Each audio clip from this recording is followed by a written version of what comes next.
श्री शिवाय नमस्तुभ्यम। उम्मीद है आपने इसके पहले का अध्याय सुन लिया होगा, जिसमें महादेव जी ने देवी पार्वती को महर्षि वाल्मीकि के पूर्व जन्म की कथा सुनाई थी। किस प्रकार महर्षि वाल्मीकि विशाख नाम के एक तस्कर थे और वे आने जाने वाले सभी ऋषियों को परेशान करते थे, उनका सारा धन लूट लेते थे। अब सुनिए उसके आगे का अध्याय। महादेव जी देवी पार्वती से कहते हैं, हे पार्वती, हिरण्य के पूर्व भाग में महर्षि च्यवन के द्वारा स्थापित परम उत्तम च्यवनादित्य का उत्तम स्थान है। मनुष्य द्वारा विधि पूर्वक पूजित होने पर वह समस्त अभिष्ट फलों को देने वाले हैं। जो मनुष्य सप्तमी तिथि के दिन 108 नामों द्वारा श्रद्धा पूर्वक उनकी स्तुति करता है, वह मनोवांछित फल को पा लेता है। महादेव जी कहते हैं, पार्वती, महर्षि भृगु के पुत्र च्यवन मुनि ने प्रभास क्षेत्र में जाकर बड़ी भारी तपस्या की। वह आसन लगाकर ठूंठ की तरह अविचल भाव से बहुत समय तक एक ही स्थान पर बैठे रहे। वहां उनके शरीर पर सब ओर से बाम्बी की मिट्टी जम गई और उसके ऊपर हरी भरी लताएं फैल गई। उस बाम्बी में सब और चींटियां फैल गई थी। इस प्रकार बाम्बी से घिरे हुए च्यवन मुनि मिट्टी की मूर्ति की तरह वहां स्थित होकर घोर तपस्या में लीन हो गए। इसके बाद किसी समय राजा शर्याती तीर्थ यात्रा के लिए श्री सोमनाथ जी का दर्शन के लिए पाप नाशक प्रभास क्षेत्र में आए। राजा के सुकन्या नाम की एक कन्या थी, जो सखियों से घिरी हुई वहां वन में घूमने लगी। घूमते घूमते वह च्यवन मुनि की बाम्बी के पास जा पहुंची। वहां उनके चमकते हुए नेत्रों को देखकर उसने कौतूहलवश सोचा कि ये क्या है। फिर उसने एक कांटे से उन दोनों नेत्रों को छेद दिया। नेत्रों के छेदे जाने पर मुनि के क्रोध से राजा शर्याती के सैनिकों का मल मूत्र रुक गया। इससे सारी सेना बहुत दुखी हो गई। ये देखकर राजा को भी बड़ा दुख हुआ। वे बोले, आज किसने यहाँ महात्मा भार्गव का अपकार कर दिया है, उसे तुम लोग शीघ्र बताओ। सैनिकों ने उत्तर दिया, महाराज, हमें किसी अपकार करने वाले का कोई पता नहीं है। तब राजा ने अपने सुहृदयों से पूछा। सैनिकों को दुख से व्याकुल तथा पिता को चिंतित देखकर सुकन्या कहने लगी, पिताजी, मैं इस वन में घूम रही थी। इतने में एक बाम्बी के अंदर से मुझे जुगनू की तरह चमकते हुए दो प्रकाश दिखाई पड़े। मैंने अज्ञानवश उन्हें बींध डाला है। ये सुनकर राजा शर्याती शीघ्र ही उस बाम्बी के पास आए और उन्होंने तपोवृद्ध और वयोवृद्ध च्यवन मुनि का दर्शन किया। फिर वे हाथ जोड़कर सैनिकों के कष्ट निवारण के लिए प्रार्थना करते हुए कहने लगे, भगवान, मेरी पुत्री ने अज्ञानवश जो अपराध किया है उसके लिए उसे क्षमा कर दीजिए। और फिर इसके बाद महर्षि की आज्ञा से ही राजा शर्याती ने उन्हें अपनी कन्या ब्याह दी और खुद सेना के साथ नगर को प्रस्थान किया। सुकन्या परम उत्तम तपस्वी पति को पाकर प्रेम पूर्वक तपस्या और नियम से रहती हुई अब उनकी सेवा करने लगी। मुनि के यहाँ जो भी अतिथि आते, उनका यथोचित सत्कार करके वह शीघ्र ही महर्षि च्यवन की सेवा में तत्पर हो जाती थी। कुछ समय के बाद अश्विनी कुमार नामक देवता उस वन में आए। उन्होंने सुंदर दांतों वाली सुकन्या को स्नान करते जाते हुए देखा और उसके पास जाकर कहा, वामरू, तुम किसकी पत्नी हो और इस वन में किस लिए घूम रही हो? सुकन्या ने प्रसन्न होकर कहा, आप लोग मुझे राजा शर्याती की पुत्री और महर्षि च्यवन की पत्नी समझिए। अश्विनी कुमार कहने लगे, तुम्हारे पिता ने जानबूझकर इन गत्तायु महर्षि के साथ तुम्हारा विवाह कैसे कर दिया? च्यवन जी तुम्हारे पालन पोषण और रक्षण करने में तो सर्वथा असमर्थ हैं। एक तो वे वृद्ध हो गए हैं, ऊपर से उनका शरीर भी जीर्ण शीर्ण हो गया है। इसलिए उन्हें छोड़कर तुम हम दोनों में से किसी एक को अपना पति बना लो। उनके ऐसा कहने पर सुकन्या बोली, देवताओं, मैं अपने पति देव च्यवन में पूर्णतः अनुरक्त हूँ। मेरे विषय में आप लोग कोई भी ऐसी आशंका मत कीजिए। तब अश्विनी कुमार कहने लगे, देवी, हम दोनों वैद्य हैं, तुम्हारे पति को रूप और यौवन से संपन्न कर देंगे। उसके बाद हम तीनों में से किसी एक को तुम अपना पति चुन लेना। उन दोनों की ये बात सुनकर सुकन्या च्यवन मुनि के पास गई और अश्विनी कुमारों ने जो कुछ भी कहा था वह सब उनसे कह सुनाया। उसकी बात सुनकर च्यवन मुनि कहने लगे कि अश्विनी कुमार की बातों का आदर करो। मुनि की यह आज्ञा पाकर सुकन्या उन दिव्य रूपधारी देव वैद्यों से बोली कि आप दोनों ने मेरे पति को तरुण बनाने के लिए जो कुछ भी कहा है, अब उसे शीघ्र पूरा कर दीजिए। तब वह बोले, तुम्हारे पति इस तालाब में प्रवेश करें। तब मुनि च्यवन ने दिव्य रूप की इच्छा से शीघ्र उस तालाब में प्रवेश किया। इसके बाद अश्विनी कुमार भी उस जल के भीतर प्रवेश कर गए। दो ही घड़ी में वह तीनों उस सरोवर से बाहर निकले। उनके रूप और वेश दिव्य थे। तीनों ही तरुण और दिव्य कुंडलों से विभूषित थे। वे सब एक जगह पर इकट्ठा होकर बोले, शुभे, हम में से अब किसी एक को वरण करो। सुकन्या ने सभी को एक समान रूप वाले देखकर अपने मन और बुद्धि से निश्चय करके अपने पति च्यवन मुनि को पहचान लिया और एकमात्र उन्हीं का वरण किया। अपनी पत्नी को पाकर तेजस्वी महर्षि च्यवन अश्विनी कुमारों से बोले, आप दोनों ने कृपा करके मुझे दिव्य रूप तथा तरुण अवस्था से संयुक्त किया और मुझे अपनी पत्नी की प्राप्ति हुई है, इसलिए मैं आप दोनों को यज्ञ भाग का अधिकारी बनाऊंगा। मुनि की यह बात सुनकर अश्विनी कुमार प्रसन्नता पूर्वक वहां से चले गए। इसके बाद राजा शर्याति ने जब सुना कि महर्षि च्यवन को नई अवस्था प्राप्त हुई है, तब वह बहुत प्रसन्न हुए और सेना के साथ उनके आश्रम में गए। पुत्री और जमाता को देव कुमारों की तरह देखकर राजा शर्याति के हर्ष की सीमा नहीं रही। महर्षि च्यवन ने रानी सहित महाराज शर्याति का पूरी तरह सत्कार किया और पास बैठकर वार्तालाप किया। बातचीत में ही उन्होंने राजा से कहा कि राजन, मैं आपसे यज्ञ कराऊंगा, आप सभी सामग्री एकत्रित कीजिए। राजा शर्याति इस प्रस्ताव से बड़े प्रसन्न हुए। फिर उन्होंने शुभ मुहूर्त में यज्ञ मंडप का निर्माण कराया। उस मंडप में महर्षि च्यवन ने राजा से यज्ञ आरंभ करवाया और उसमें अश्विनी कुमार के लिए सोमरस का भाग ग्रहण किया। इंद्र ने उन्हें ऐसा करने से रोका और कहा कि अश्विनी कुमार सोमरस के अधिकारी नहीं हैं, ऐसा मेरा निश्चित मत है। वे दोनों देवताओं के वैद्य हैं, इसलिए निंदित माने गए हैं। च्यवन मुनि ने कहा, हे देवराज, आप अश्विनी कुमारों को भी देवताओं की ही कोटि में समझिए। ये दोनों महात्मा रूप संपदा से संपन्न और तेजस्वी हैं। इन्होंने ही इस समय मुझे अजर बनाया है। देवराज कहने लगे, ये दोनों वैद्य हैं और इच्छा अनुसार रूप धारण करके मर्त्य लोक में विचरते रहते हैं, इसलिए देवताओं की श्रेणी में बैठकर सोम के अधिकारी कैसे हो सकते हैं। इंद्र के ऐसा कहने पर भी उनका अनादर करके च्यवन मुनि ने अश्विनी कुमारों के लिए भाग ग्रहण कर लिया।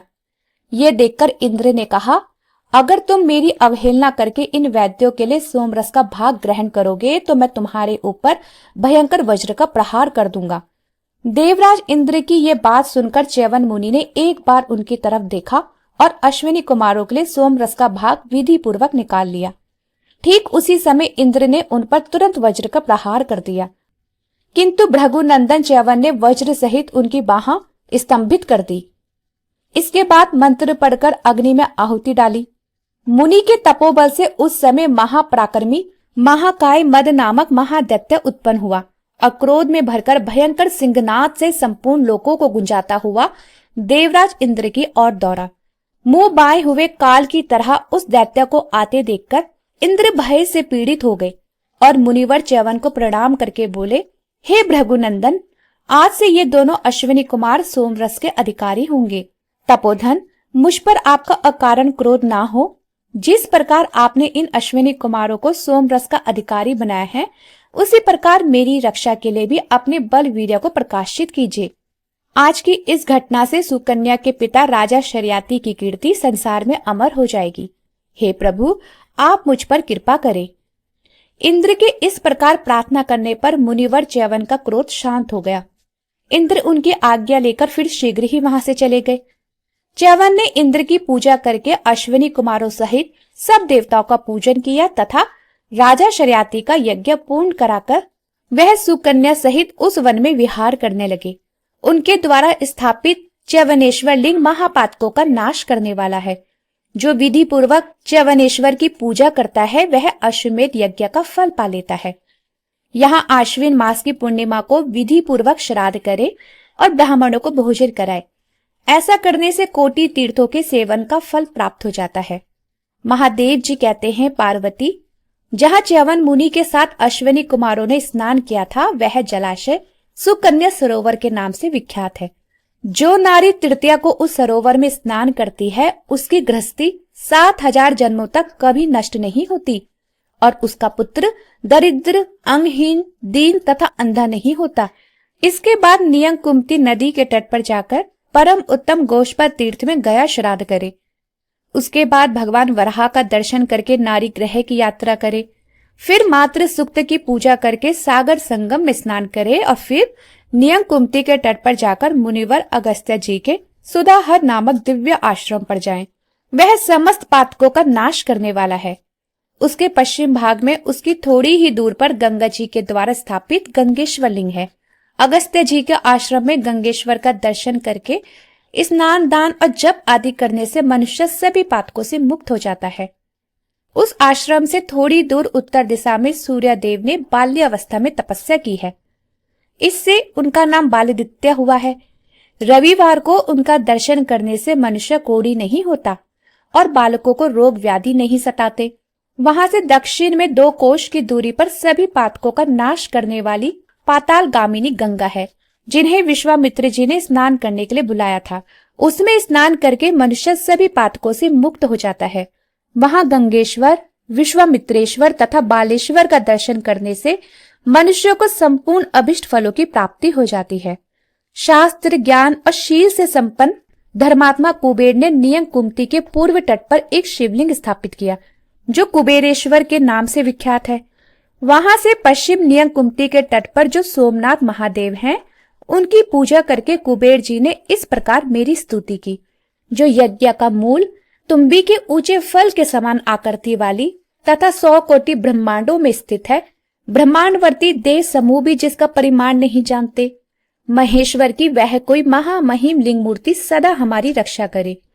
जो अजन्मा, पुराण, उपेंद्र अर्थात श्री विष्णु के भी वंदनीय तथा बड़े बड़े राजाओं से सेवित है, चंद्रमा, सूर्य और अग्नि के समान जिनके नेत्र हैं, जो अपनी ध्वजा से वृषभेंद्र नंदी का चिन्ह धारण करने वाले तथा प्रलय आदि के हेतु हैं, उन महादेव जी को मैं प्रणाम करता हूँ।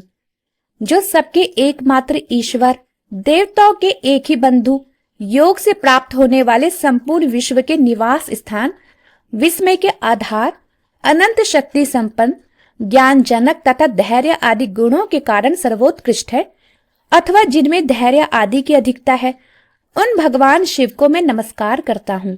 जिनके हाथों में पिनाक, पाश, अंकुश और त्रिशूल शोभा पाते हैं, जो मस्तक पर जटाजूट धारण करते हैं, जिनके शब्दोच्चारण की ध्वनि मेघ के समान गंभीर है, जिनके संपूर्ण अंगों की कांति स्फटिक मणि के समान उज्जवल तथा कंठ में नीला चिन्ह है, जो सहस्त्रों मूर्ति धारण करने वाले विशिष्ट पुरुष हैं, उन भगवान शिव को मैं प्रणाम करता हूँ। जिन्हें संत पुरुष अक्षर, निर्गुण, अप्रमेय, ज्योतिर्मय, एक, दुरंगम अर्थात दूरगमन करने वाले, जानने योग्य, सबके हृदय में अंतर्यामी रूप से विराजमान तथा परम पवित्र बतलाते हैं, उन भगवान शंकर को मैं नमस्कार करता हूँ।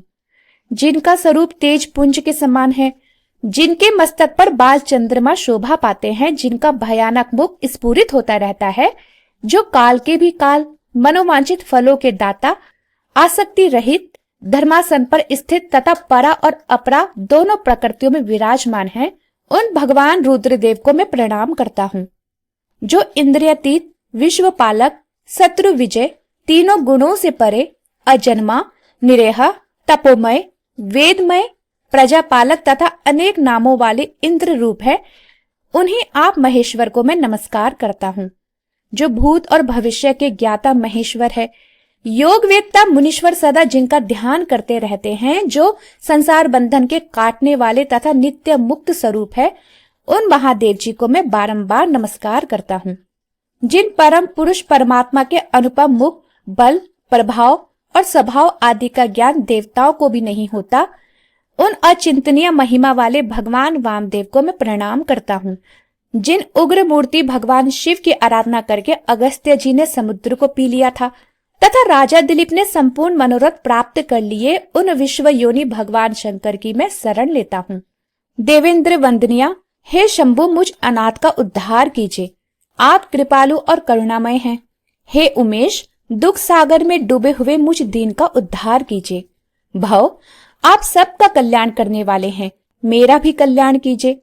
जिनकी पूजा करके ब्रह्मा और इंद्र आदि देवता स्वर्ग में इच्छा अनुसार विहार करते हैं, उन वंदनीय शिव जी की शरण में आकर मैं उन्हीं की स्तुति, उन्हीं का गुणगान, उन्हीं के नाम का जप और उन्हीं की वंदना करता हूँ। इस प्रकार स्तुति करके जब कुबेर जी मौन हुए, तब भगवान शिव ने उन्हें अपने मित्र का पद, दिक्पाल का पद और देवताओं के धनाध्यक्ष का पद ये 3 वर प्रदान किए और कहा, ये स्थान तुम्हारे ही नाम पर अब कुबेर नगर कहलाएगा। तुमने इस स्थान से पश्चिम में जो शिवलिंग स्थापित किया है, उसका जो पुरुष श्री पंचमी के दिन विधि पूर्वक पूजन करेगा, उसके यहाँ 7 पीढ़ियों तक लक्ष्मी जी बराबर बनी रहेगी। आज का महात्म्य समाप्त हुआ।